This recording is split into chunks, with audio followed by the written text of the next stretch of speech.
Olá pessoal, tudo bem?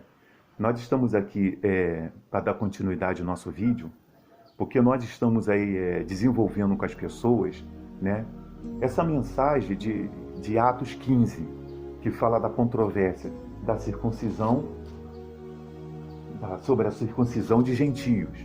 Né? Gentios é um povo estrangeiro, existem os judeus, entendeu? Que havia alguns protocolos determinados por Deus na lei de Moisés.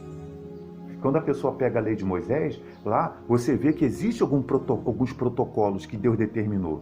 Só que quando Deus enviou Jesus, a nova aliança, né? A nova aliança, algumas questões não era mais necessário se observar. Por exemplo, eles tinham o costume de matar um cordeiro para que a culpa fosse transferida para aquele cordeiro dos seus pecados. Jesus veio como cordeiro pascual. Um Deus desceu da glória, veio ao mundo e morreu por toda a humanidade. Só podia ser Jesus, porque a Bíblia fala que no princípio era o Verbo, e o Verbo estava com Deus, e o Verbo era Deus. Nada do que foi feito por causa de Jesus. Então ele deveria vir, ele que tinha que vir e ser sacrificado, para que por meio dele a humanidade, ao aceitá-lo, ao crer nele, pudesse ser salva. Então, em Abraão, Deus estabeleceu um povo. O povo lá de Abraão, os judeus lá, eles saíram lá de Abraão, né? Deus falou a Abraão, olha, eu vou fazer de você uma grande descendência, um povo santo, um povo que me sirva. E Deus, depois que o povo saiu do Egito, passou 430 anos escravo no Egito, que por meio de Moisés Deus libertou o povo daquela escravidão, entendeu? Chegou a um ponto que Deus estabeleceu a lei, porque não havia lei para aquele povo. Fazia o que queria, e a moda lá. Você sabe que um país sem lei é uma bagunça. Não tem como condenar uma pessoa se a lei não tem respaldo de lei. Então Deus estabeleceu as leis. E dentro dessas leis veio alguns protocolos que, dentre o povo de Deus, eles cumpriam um e abominavam o outro. O que adianta? Foi isso que Paulo disse lá na frente. Aí você pega lá o livro deixa eu ver aqui, o livro de Romanos 2, o livro de Romanos 2, porque o pau estava quebrando lá entre eles, dizendo que quem não era circuncidado não seria salvo, porque certos indivíduos veio fazer isso. E o que tem espalhado por aí nos dias atuais, certos indivíduos pegando a Bíblia e causando confusão,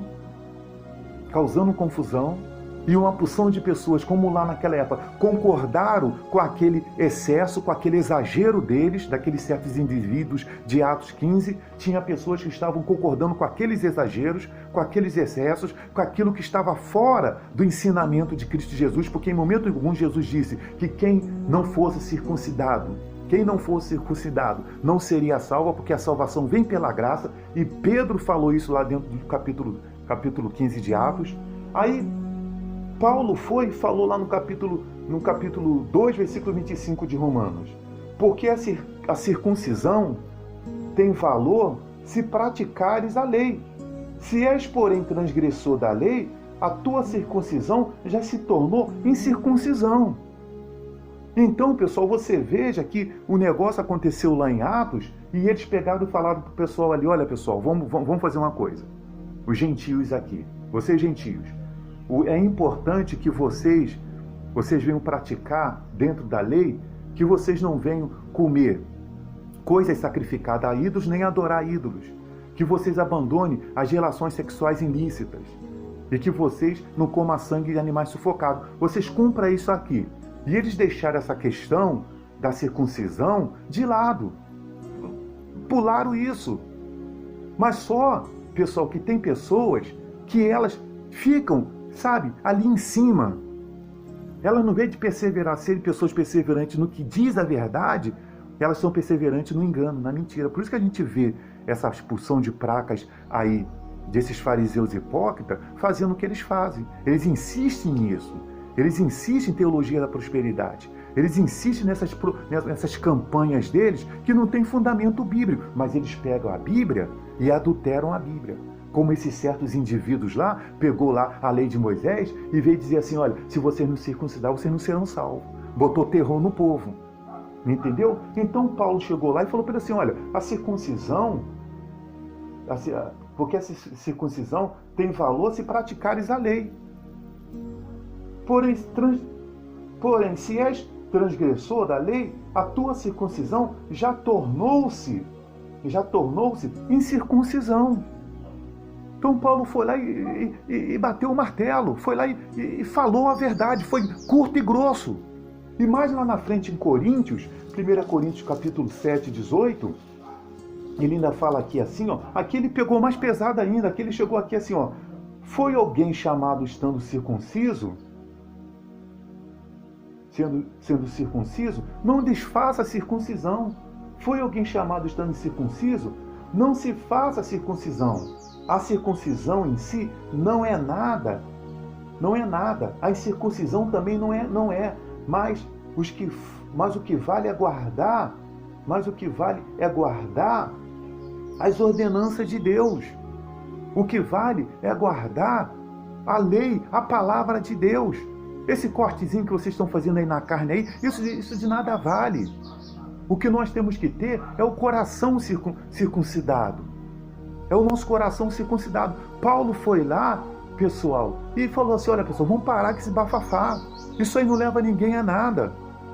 Entendeu? Até porque, quem são esses certos indivíduos? Deram o nome eles lá de certos indivíduos, nem falou o nome deles, falou certos indivíduos. O que você entende quando alguém fala assim, ó, vem um indivíduo aí e falou isso, aquilo lá. Vamos ignorar isso.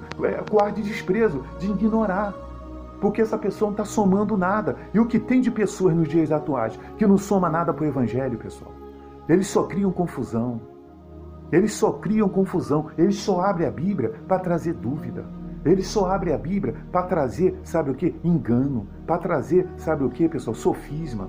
Esses dogmas, esses ensinamentos de demônios que tem por aí. Por isso que nós falamos, toma cuidado com o que você ouve de certos indivíduos. Toma cuidado dessas práticas que você tem praticado dentro dessas igrejas que estão por aí, que não tem compromisso de salvar almas, pessoal. Eles querem defender a sua popularidade. Eles querem defender o seu patrimônio nesse mundo. Eles querem proteger, sabe o quê? O seu nome. Como dizem aí, né? Olha, pessoal, eu estou defendendo minha biografia. É o que eles querem defender. Por isso que eles fazem essas práticas aí que eles praticam. Entendeu? Que tem levado muito mais pessoas ao reino das trevas do que ao reino dos céus. É uma bagunça, é um bafafá. Toda hora tem escândalo no meio deles. Toda hora escândalo no meio deles. Porque, sabe por causa de quê?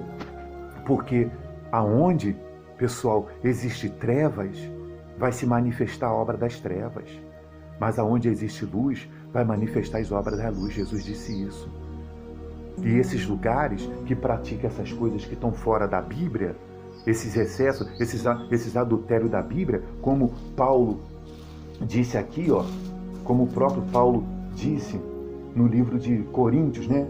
É Coríntios 4, como ele disse lá, parece que é Romanos capítulo 4, é que às vezes eu esqueço, que ele diz que as pessoas adulteram a palavra de Deus, adulterando o evangelho de Cristo. Isso é triste, pessoal.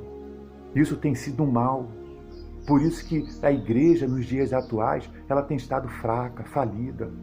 Porque os líderes evangélicos de ponta dessas grandes igrejas, grandes placas de igreja, estão preocupados mais em arrecadar para esse mundo.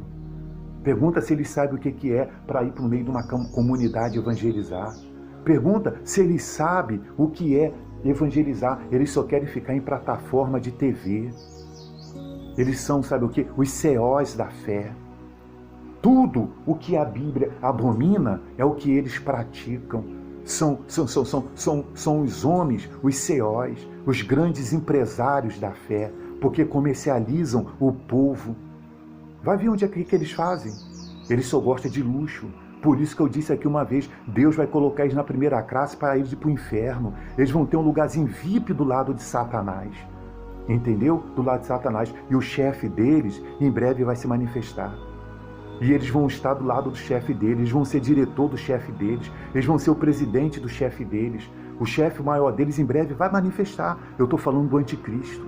Assim que aconteceu o arrebatamento da igreja, fariseu hipócrita, o seu chefe vai se manifestar e ele vai chamar você e vai falar assim: olha, fica aqui comigo porque eu preciso que você esteja comigo, porque você faz um trabalho muito bom contra Jesus. Você faz um trabalho muito bom contra o Evangelho. Você sabe dissimular o Evangelho direitinho. Eu preciso de pessoas, você assim, para agariar pessoas para nós. Eu preciso de pessoas que saibam enganar direitinho com a Bíblia na mão. O teu chefe, o anticristo, ele vai se manifestar. Bom proveito, fariseu hipócrita.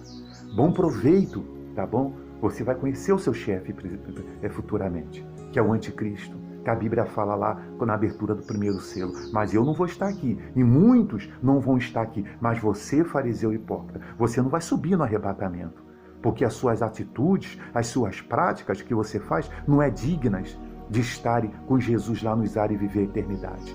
Você tem um tempo de você se arrepender. Você pode se arrepender agora. Você pode pegar o que diz lá a Bíblia, na carta lá Odisseia, e se arrepender, como ele disse: arrepende-te, compre de mim ouro, vestiduras brancas. Você pode se arrepender das suas práticas, do que você tem feito, para que você possa estar dentro desse plano de salvação. Meu irmão e minha irmã, se você faz parte disso aí, você tem que se arrepender. Você que fica indo na igreja só em busca de bênçãos, só em busca, sabe, de bem-estar nesse mundo, de conforto nesse mundo, você tem que se arrepender e se converter a Deus. E se converter a Jesus, entender que a Bíblia, ela não está aqui só para me dar bênção.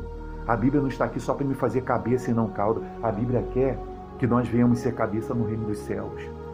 Salvos, salva, é isso que Ele quer. Você vai deixar de buscar pelo seu conforto. Eu estou dizendo que você vai abortar tudo, não estou dizendo isso, nunca falei isso. Eu estou falando que você tem que colocar Deus como prioridade, Jesus como prioridade. Você tem que ser uma pessoa que lê mais a Bíblia. Você tem que ser uma pessoa que pratica mais a oração, mas não é dobrar o joelho à oração para ficar pedindo a Deus carro, isso, aquilo, outro, não. Dobrar o joelho para reconhecer a majestade de Jesus, para reconhecer o quanto que Ele é bom conosco, para reconhecer Ele como seu Senhor, como seu Salvador, para adorar o glorificado, para buscar o Espírito Santo. Você tem que ter comunhão com Deus. Você precisa ter comunhão com Deus, como não um Deus de milagres, mas um Deus Salvador. Você vai ver como é que as coisas vão mudar na sua vida. No momento em que você praticar o que está escrito na Bíblia, que é buscar o reino dos céus em primeiro lugar, e a sua justiça, e ele diz, e as outras coisas vos serão acrescentadas. Você vai ver. Veja o que ele disse para Josué: Josué, leia a minha palavra, medita nela de dia e de noite, para você cumprir tudo quanto está escrito ali. Então você farás prosperar o seu caminho. Tudo que você for fizer, você vai ser bem sucedido. Só dele meditar nessa palavra, só dele praticar essa palavra. Quando eu obedeço a palavra de Deus, Deus já tem um compromisso de, em Cristo Jesus, suprir todas as minhas necessidades. Aos meus amados eu dou enquanto dorme, porque eles confiam, eles se lançam no braço de Deus. A pessoa vai estudar, ela vai fazer um curso, ela vai procurar ser bom no que ela faz no trabalho dela, vai se qualificar para ser promovida, ela vai procurar ser boa, vai. Mas isso aí não é a prioridade dela. A prioridade dela é o reino dos céus. Tá certo, meu irmão? Cuidado com certos indivíduos. Cuidado com esses certos indivíduos. Se você está num lugar que tem esses certos indivíduos, meu irmão e minha irmã, toma cuidado. Porque o de mais valioso que nós temos é a nossa salvação. E o diabo vai fazer de tudo para que nós não venhamos alcançar a nossa salvação, tá certo? Que Deus abençoe a vocês. E saiba de uma coisa: o arrebatamento da igreja, ele vai acontecer. E ele vai pegar muitos de Bíblia na mão de surpresa. Que Deus abençoe a todos e até o próximo vídeo.